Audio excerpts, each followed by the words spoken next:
ચાલો વિદ્યાર્થી મિત્રો, આજે સરસ મજાના ટોપિકના લગભગ આપણે છેડા ઉપર પહોંચવા આવીએ છીએ. આજે જે કરવા જઈ રહ્યા છીએ તે શું છે તો કે પેરેગ્રાફનું એક્ટિવમાંથી પેસિવમાં રૂપાંતર કરવાનું છે. અને આ જે પ્રશ્ન છે તે ઘણી બધી પરીક્ષાઓની અંદર પૂછાય છે. દાખલા તરીકે આપણે કહીએ 9મા ધોરણમાં, 10મા ધોરણમાં, 11મા, 12મા કોલેજની અંદર પણ આવો પ્રશ્ન આવે છે. અને જો તમે નથી માણ્યો તો ચોક્કસથી આ પ્રશ્નને માણો અને જાણો, કેમ કે એક પણ પ્રકારની સમસ્યા વગર એકદમ સિમ્પલ રીતે આજે સમજાવવાનો પ્રયત્ન કરવામાં આવ્યો છે. અને તે શું છે તો કે પેરેગ્રાફ પ્રેક્ટિસ. આપણે આજે પેરેગ્રાફની પ્રેક્ટિસ કરવાની છે, નહીં કે બીજું કાંઈ. બરાબર, શેની પ્રેક્ટિસ શું તો પેરેગ્રાફ જે એક્ટિવ એસિવ છે તે. અને આજના ચેલેન્જની અંદર આપણા માટે એક સરસ મજાની બાબત છે તે લઈને આવ્યું છું. તે ચોક્કસથી છેલ્લે સુધી જોશો તો ચેલેન્જ છે તે તમે જાણશો અને માણશો કે આપણને કઈ જગ્યાએ સમસ્યા થાય છે. આજે તમે પોતે કહેશો કે હા સાહેબ મને આવડ્યું છે કે નથી આવડ્યું. જો સારી રીતે આજ સુધીના 7 લેક્ચરને માણ્યા છે તો આજે 8મા લેક્ચરને પણ એકદમ સરસ રીતે માણો અને મજા કરો. ચાલો, બીજી કોઈ ચર્ચા નહીં કરીએ, આપણે ડાયરેક્ટ ચાલુ કરીએ કે જે વાક્ય જે છે તેનું તો આપણે એક્ટિવમાંથી પેસિવમાં રૂપાંતર કર્યું, પરંતુ હવે પેરેગ્રાફનું એક્ટિવમાંથી પેસિવમાં રૂપાંતર કરીએ ત્યારે કઈ બાબતોને ધ્યાનમાં રાખવાની છે તેને જોઈશું. આપણી સમક્ષ પેરેગ્રાફ હાજર છે અને દરેકનો જવાબ હું આપું છું, જરા ધ્યાનથી જોશો. તો સૌપ્રથમ પેરેગ્રાફની ચર્ચા કરીએ તો પેરેગ્રાફમાં શું આપ્યું છે તો કે the villagers organise a fair every year. Many shopkeepers sell toys and sweets. Children enjoy different rides. Artist perform folk dances on the stage. Visitor buy many useful things from the fair. સરસ મજાનું વાક્ય છે જેને મેળાને લગતું છે આ. બરાબર, તો કઈ રીતે આ વાક્યનું એક્ટિવમાંથી પેસિવમાં રૂપાંતર થાય છે અથવા પેરેગ્રાફનું તે આપણે જોઈએ. તો સૌથી પહેલાં જ્યારે પણ પેરેગ્રાફ આવે છે ત્યારે શું કરશું તો કે આપણે કર્તા, ક્રિયાપદ અને કર્મ છે એને આઈડેન્ટિફાઈ કરી લેશું, જેથી કરીને આપણો સમય છે તે બચે અને ઝડપથી સોલ્યુશન થાય. તો સૌપ્રથમ વાત કરીએ તો કે અહીંયા કર્તા છે આ, ત્યાર પછી ઓર્ગેનાઇઝ કર્મ છે, કર્મને પણ ક્રિયાપદ છે, અને અફેર છે તે શું છે આપણું ક્રિયાપદ, અને એવરી યર છે તે અન્ય શબ્દો. પછી મેની શોપકીપર્સ, આ આપણું કર્તા છે. આ સેલ છે તે શું છે તો કે ક્રિયાપદ છે, અને ટોયઝ એન્ડ સ્વીટ છે તે કર્મ થશે. હવે અહીંયા ચિલ્ડ્રન કરતા છે, આ ક્રિયાપદ છે, અને ડિફરન્ટ રાઇડ છે તે કર્મ છે આપણું. આર્ટિસ્ટ કરતા પરફોર્મ છે તે ક્રિયાપદ છે, અને ફોક ડાન્સ આ શું છે આપણું તો કે કર્મ થશે. ઓન ધ સ્ટેજ છે તે અન્ય શબ્દ છે. વિઝિટર્સ છે, બાય છે, અને મેની યુઝફુલ થિંગ્સ આ જે છે તે આપણું કર્મ. આટલી બાબતને આઈડેન્ટિફાઈ કર્યા પછી જ્યારે વાક્યનું એક્ટિવમાંથી પેસિવમાં રૂપાંતર કરવા માંડીએ ત્યારે કઈ રીતે કરવું તે જરા જોશું આપણે. હવે તો અહીંયા શું થશે, કર્મ જે છે તે પેલા આગળ, અફેર છે તે આગળ આવશે. કાળ જો છે તો કે વિલેજીસ ઓર્ગેનાઇઝ, વિલેજર્સ ઓર્ગેનાઇઝ. સાદું વર્તમાન કાળ છે, એવરી યર્સ આવ્યું છે. તો આપણે સાદું વર્તમાન કાળને લઈ અને ધ્યાનમાં રાખીએ તો શું આવશે, અફેર, અફેર. અને હવે ફેર એક વચન છે તો ઇઝ લઈશું. અફેર ઇઝ ઓર્ગેનાઇઝ, ઓર્ગેનાઇઝ છે, પરંતુ આપણે શું લેવું પડે અહીંયા ભૂતપૂર્વ રૂપ ઓર્ગેનાઇઝડ થઈ જશે. ઓર્ગેનાઇઝડ, પછી શું કીધું, બાય ધ વિલેજર્સ. બરાબર, બાય ધ વિલેજર્સ. અને હવે VILLAGERS, બરાબર, વિલેજર્સ. અને એવરી યર છે તે જેમનું તેમ રહેશે, એવરી યર, એવરી યર. આ પહેલું વાક્ય છે. બીજું વાક્ય, many shopkeepers sell toys and sweets. Toys and sweets છે તેને આગળ લેશું. ફરી વખત વાક્ય સાદા વર્તમાન કાળનું છે તો શું આપણે કહીશું કે ટોયઝ એન્ડ સ્વીટ્સ. હવે અહીંયા બહુવચન છે એટલે આર લઈશું આપણે. Toys and sweets are. Sell છે એનું સુધી જશે તો કે sold by many shopkeepers, by many shopkeepers. બરાબર, શોપકીપર્સ. પછી અન્ય શબ્દ તો છે ને એમાં વાક્ય પૂર્ણ થાય. વાક્ય નંબર 3 ની વાત કરીએ તો ચિલ્ડ્રન એન્જોય ડિફરન્ટ રાઇડ્સ. અહીંયા આપણું કર્મ શું થશે કે ડિફરન્ટ રાઇડ્સ. તો આપણે જોઈએ ડિફરન્ટ રાઇડ્સને આગળ લઈએ. Different rides. ચાલો, હવે રાઇડ્સ ફરી વખત પ્લુરલ છે તો શું આપણે લેશું અહીંયા તો કે લેશું આપણે આર. બરાબર, ડિફરન્ટ રાઇડ્સ આર. ક્યાં ગયું કર્મ આપણું આર. એન્જોય, કર્મ ક્રિયાપદ, એન્જોયનું એન્જોયડ, એન્જોયડ બાય ચિલ્ડ્રન. ચાલો જોજો કઈ રીતે બને છે. પછી અહીંયા સુધી આપણે પૂર્ણ કર્યું. હવે અહીંથી આર્ટિસ્ટ પરફોર્મ ફોક ડાન્સીસ. તો ફરી વખત સાદા વર્તમાન કાળનું છે અને ફોક ડાન્સીસ છે તેને આગળ લઈએ આપણે. બરાબર, ફોક ડાન્સીસ અને બહુવચન છે ડાન્સીસ કીધું છે તો આર લઈશું આપણે. ફોક ડાન્સીસ આર પરફોર્મડ પછી બાય કરી અને શું થશે તો કે આર્ટિસ્ટ. આર્ટિસ્ટનો કેપિટલ નહીં, આર્ટિસ્ટ. ક્યાં તો કે on the stage. On the stage. ચાલો પ્રશ્નાચિહ્ન આવે. નેક્સ્ટ સેન્ટેન્સ કયું આવે છે તો કે આપણે ઓન ધ સ્ટેજ સુધી અહીંયા સુધી કર્યું છે. પછીનું વાક્ય visitors buy many useful things. તો અહીંયા આપણી પાસે આ કર્તા ક્રિયાપદ કર્મ છે તો મેની યુઝફુલ થિંગ્સ છે તો આપણું કર્મ થશે તેને આગળ લઈએ. મેની શું થશે તો કે useful. Useful things. Useful things. હવે થિંગ્સ છે સાદો વર્તમાન કાળ છે તો સહાયકારક ક્રિયાપદ તરીકે આપણે આર જોડીશું. આર બાયનું શું થઈ જશે તો કે boat. Boat by visitors. Visitors. બરાબર, ક્યાંથી તો કે from the fair. Visitors from the fair. ચાલો જોજો વિદ્યાર્થી મિત્રો કઈ રીતે વાક્યનું એક્ટિવમાંથી પેસિવમાં રૂપાંતર થાય છે તે વ્યવસ્થિત જોશો અને ધ્યાન રાખશો કે કઈ રીતે બનાવવું. હવે આગળ ચર્ચા કરીએ અને બીજો પેરેગ્રાફ લઈએ. ચાલો બીજો પેરેગ્રાફ છે તે શું આપણી પાસે જોવા જાય તો અહીંયા ફરી વખત સાદા વર્તમાન કાળનું હોય લાગે છે. ઓવર ટીચર, પછી આ ટ્રેક, ઓવર હોમવર્ક આપણું કર્મ થશે. આ કર્તા છે, આ ક્રિયાપદ છે અને ડિફિકલ્ટ ટોપિક્સ છે આખું કર્મ થશે.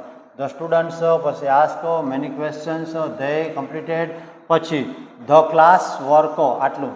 અને ત્યાર પછી ફરી વખત ધ ટીચર્સ છે તે કર્તા, એન્કરેજીસ ક્રિયાપદ અને એવરી સ્ટુડન્ટ છે તે આપણું થશે કર્મ. બરાબર, પછી સી અને ગીવ્સ અને યુઝફુલ સજેશન. આટલા આપણા જે છે તે કર્તા ક્રિયાપદ અને કર્મ છે તે દરેકની આપણે રીતે ચર્ચા કરી અને હવે તેનું સોલ્યુશન મેળવીએ. તો શું થશે? Our homework. Our homework. પછી is checked. Is checked by કોના દ્વારા? Our teacher. Checked by our teacher. બરાબર, ચાલો પછી શું કીધું બીજું વાક્ય સી એક્સપ્લેન્સ ડિફિકલ્ટ ટોપિક્સ. તો અહીંયા ડિફિકલ્ટ ટોપિક શું આવશે આપણું કર્મ? Difficult topics. ટોપિક્સ. હવે ટોપિક્સ બહુવચન છે તો શું આપણે લઈશું? આર. આર શું થશે? એક્સપ્લેન્સ છે તો એક્સપ્લેન્ડ. એક્સપ્લેન્ડ બાય શું તો કે હર. By her. ચાલો અહીંયા સુધી આપણે પૂર્ણ કર્યું. હવે એના પછીનું the students ask many questions. Many questions છે તે આપણું કર્મ થશે તો શું થશે અહીંયા? Many questions. પછી ક્વેશ્ચન્સ બહુવચન છે તો આર લઈશું આપણે. શું લઈશું અહીંયા? Many questions are. ત્યાં ગયું આસ્ક છે તો આસ્કનું શું થઈ જશે તો કે આસ્કડ બાય કોના દ્વારા? તો કે બાય ધ સ્ટુડન્ટ્સ. ચાલો પછી આ વાક્યને લઈએ આપણે. They completed the class work on time. તો ધ ક્લાસ વર્ક છે તે આપણું કર્મ થશે તો શું થશે? The class work. The class work એક વચન છે તો ઇઝ લઈશું આપણે. The class work is. પછી શું છે તો કે કમ્પ્લીટેડ. હવે કમ્પ્લીટેડ. પછી બાય કરીને શું થશે તો કે બાય ધેયનું ધેમ. અને બીજો અન્ય શબ્દ છે શું તો કે ઓન ટાઈમ, ઓન ટાઈમ. ચાલો જોજો મિત્રો કઈ રીતે બને છે. હવે પછીનું વાક્ય, the teacher encourages every student. તો એવરી સ્ટુડન્ટ આપણું કર્મ થશે, તો શું થશે? Every student is, every student is એન્કરેજ્ડ.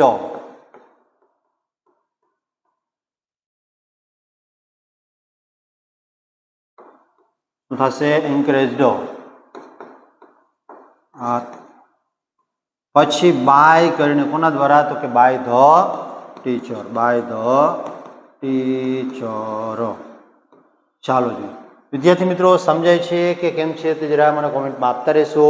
અને હવે વાક્ય નંબર છેલ્લું શું છે? C also gives useful suggestions. તો યુઝફુલ સજેશન્સ છે આપણું કર્મ થશે, તો શું થશે? કે યુઝફુલ સજેશન્સ. સજેશન છે કે સજેશન્સ છે, બરાબર, બહુવચન છે. સજેશન્સ તો શું થશે? તેની સાથે સહાયકારક ક્રિયાપદ તરીકે આર આવે. તો શું કહે છે? યુઝફુલ સજેશન્સ આર ઓલ્સો, અહીંયા આ શબ્દ છે તે આપણે લઈશું, આર ઓલ્સો ગીવ છે તેનું શું થઈ જશે? Given by her. ચાલો જોજો મિત્રો કઈ રીતે બને છે. તો આ વાક્ય છે તેને વ્યવસ્થિત રીતે જાણો, માણો અને સરસ રીતે આનો ઉપયોગ કરતા શીખી જાઓ. ચાલો હવે આના પછીના પેરેગ્રાફની ચર્ચા કરીએ તેના પહેલાં જરા જોઈ લેશું એક વખત કઈ રીતે બને છે અને તેનું આપણે શું કરશું તો કે રિવિઝન કર્યા રાખીએ. ચાલો તો પ્રથમ જે તમને જે વાક્ય દેખાઈ રહ્યું છે ત્યાં જોશો તો આ વાક્ય જે છે તે કેવું છે તો કે અકર્મક, એટલે આપણે આને શું કરશું તો કે અવોઇડ કરશું. હવે ત્યાર પછી આની અંદર કર્તા છે, આ ક્રિયાપદ છે અને માય ટીચ છે તે શું છે? કર્મ છે. અહીંયા એન્ડ વડે વાક્ય જોડાયું છે, માત્ર ક્રિયાપદ છે અને માય ફેસ છે તે કર્મ છે, બરાબર. પછી ધેન છે તે અન્ય શબ્દ તરીકે લઈએ, આઈ ટેક બાથ, કર્તા ક્રિયાપદ અને કર્મ. માય મધર પ્રિપેર્સ અને બ્રેકફાસ્ટ, કર્તા ક્રિયાપદ અને કર્મ. પછી શું કહે છે? આઈ ઈટ અને બ્રેકફાસ્ટ, કર્તા ક્રિયાપદ અને કર્મ. વિથ માય પેરેન્ટ છે તે અન્ય શબ્દ તરીકે લઈએ. પછી આફ્ટર ધેટ છે તેને જેમનું તેમ રહેવા દે, કર્તા છે, ક્રિયાપદ છે અને માય સ્કૂલ બેગ છે તે કર્મ થશે. પછી આઈ છે attention all classrooms, all my classes, આ રીતે. ચાલો પ્રથમ વાક્ય જોઈએ તો માય ટીથ, શું કહીશું અહીંયા? My teeth. ટીથ બહુવચન છે તો આપણે શું કહીશું? Are. My teeth are brushed, brushed by me. And, and, બરાબર. And my face, and my face washed. હવે જુઓ અહીંયા કરતા જે છે અહીંયા બાય મી આપણે અહીંયા જોડ્યું, એની જગ્યાએ કદાચ આપણે આ બાય મી જે છે તે અહીંયા પાછળ જોડીએ તો પણ ચાલે, કેમ કે એન્ડ વડે વાક્ય જોડાયેલું છે, કર્તાનો ઉલ્લેખ અહીંયા છે એટલે આપણે એને પાછળ જવા દઈએ તો વધારે યોગ્ય કહેવાય. પણ અત્યારે આ રીતે રાખીએ. પછી ધેનનું ધ્યાન રાખીએ આપણે અહીંયા શું થશે? ધેન. પછી આઈ ટેક અ બાથ, તો શું આવશે? અ બાથ છે તેને આગળ લઈએ, અ બાથ. પછી સાદો વર્તમાન કાળ છે તો ઇઝ અને ટેકનું શું થઈ જશે? ટેકન બાય મી, બરાબર, ટેકન બાય મી. ચાલો next, my mother prepares breakfast for me. તો અહીંયા બ્રેકફાસ્ટ છે તેને આગળ લઈએ, બ્રેકફાસ્ટ. પછી ઇઝ, પ્રિપેરનું શું થઈ જશે? પ્રિપેર્ડ, પ્રિપેર્ડ બાય કરીને શું આવશે? By my mother, by my mother, બરાબર. ફોર ધ ફેમિલી તો રહી ગયું, બાકી અન્ય શબ્દ છે તે ફોર ધ શું આવશે? ફેમિલી. ચાલો પછી આઈ ઈટ બ્રેકફાસ્ટ વિથ માય પેરેન્ટ્સ. તો અહીંયા કરતા ક્રિયાપદ કર્મ બ્રેકફાસ્ટ ફરી વખત કરતા થશે, શું થશે? બ્રેકફાસ્ટ ઇઝ ઇટન, શું થશે? ઇઝ ઇટન જે છે, ઇટ છે એનું ઇટન, કોના દ્વારા? By me. પછી અહીંયા જોજો અહીં કેની સાથે? તો કે with my family. By me with my family. બરાબર, આ પ્રમાણે. નેક્સ્ટ સેન્ટેન્સ છે અહીંથી ચાલુ થાય. બરાબર, આ ચર્ચા કરીએ તો આફ્ટર ધેટ જે છે તે જેમનું તેમ રહેશે, એમાં કોઈ ફેરફાર થશે નહીં. તો કહીએ અહીંયા after that I pack my school bag. Class bag નહીં, સ્કૂલ બેગ. તો શું કહીશું અહીંયા? My school bag. અહીંયા કહીએ આપણે માય સ્કૂલ બેગ. હવે ઇઝ શું આવશે? માય સ્કૂલ બેગ ઇઝ, કેમ કે સાદો વર્તમાન કાળ છે તો is packed. Is packed by, આઈનું શું થઈ જશે? Okay, me. પછી છેલ્લું વાક્ય અહીંથી ચાલો. I attend all my classes carefully. તો શું કહીશું આપણે? All my classes. All my classes are શું થશે? અટેન્ડેડ. ક્લાસીસ આર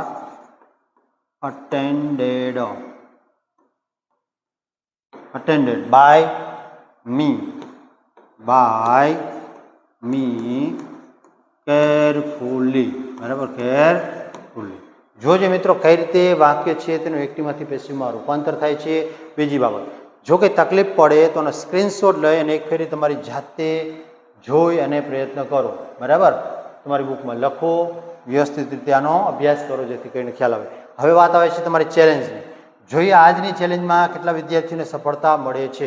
કેમ કે આ 7 દિવસ સુધી આપણે જોયું છે તેમાં ઘણા બધા વિદ્યાર્થીઓના પોઝિટિવ રિવ્યૂ આવે છે અને સારું એવું આપણને એક્ટિવમાંથી પેસિવમાં વાક્યનું રૂપાંતર કરતાં આવડી ગયું છે. તો આજે તમારો ચેલેન્જ એ છે કે આજે નાનો એવો પેરેગ્રાફ જે છે તે તમારે શું કરવાનું છે? તો કે એક્ટિવમાંથી પેસિવમાં રૂપાંતર કરીને મને કોમેન્ટ બોક્સમાં આપવાનો છે. જુઓ જોઈએ કઈ રીતનો છે પેરેગ્રાફ તે જોઈએ. The king was speaking Hindi. She saw a servant in the garden. બરાબર. પછી the servant was digging a hole in the garden. In garden. બરાબર. તો આ વાક્ય જે છે, આ પેરેગ્રાફ છે તેનું તમારે શું કરવાનું છે? તો કે પેસિવમાં રૂપાંતર કરીને મને આપવાનું છે. જોઈએ કેટલા વિદ્યાર્થીઓ આજની ચેલેન્જને પાર કરે છે. અને હા, બીજી બાબત, તમે જો ચેનલ પર નવા છો તો ચોક્કસથી ચેનલને સબસ્ક્રાઈબ કરી લ્યો અને આવા સરસ મજાના વિડીયો છે તેને માણવા માટે તૈયાર રહો.